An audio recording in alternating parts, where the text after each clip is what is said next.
ছেলে মেয়ে অসুস্থ থাকলে বাবা মার মন অনেক খারাপ থাকে, রাতের ঘুমও হারাম হয়ে যায়। তো আমারই একই অবস্থা। আরবির বোনকে নিয়ে আসলাম হসপিটালে। আসসালামু আলাইকুম, সবাই কেমন আছেন আপুরা? তো এই তো আরবির বোনকে ডাক্তারের কাছে নিয়ে আসছি। তো এখানে একটা শিশু বিশেষজ্ঞ ডাক্তার দেখাবো। তো আমাদের এখানে একটা সিরিয়াল দিয়েছিল 25 নাম্বার। আজকে আমার সিরিয়াল দিতে একটু দেরি হয়ে গেছে, তাই আমি অনেক পিছিয়ে পড়ে গিয়েছি। তো এখন 18 নাম্বার চলছে।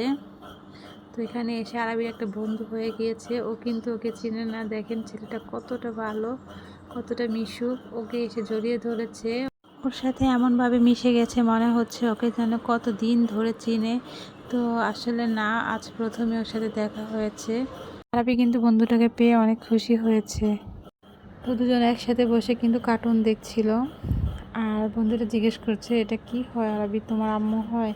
তো আরবি বলছিল, হ্যাঁ আমার আম্মু হয়। তো এই দিক দিয়ে আমি কিন্তু আমার সিরিয়ালের জন্য অপেক্ষা করছি কখন আমাদের সিরিয়ালটা আসবে। তো আমরা যে ডাক্তারটা দেখাচ্ছি, এই ডাক্তারটা অনেক পুরাতন ডাক্তার। আমার বোনের ছেলেদেরকে দেখতো উনি, আর আমার নিজের ছেলেকেও দেখিয়েছি, আর এখন আমার মেয়েকে দেখাচ্ছি। অপেক্ষার পরে কিন্তু আমার সিরিয়াল চলে এসেছে। তো সবাই ভালো থাকবেন, আল্লাহ হাফেজ।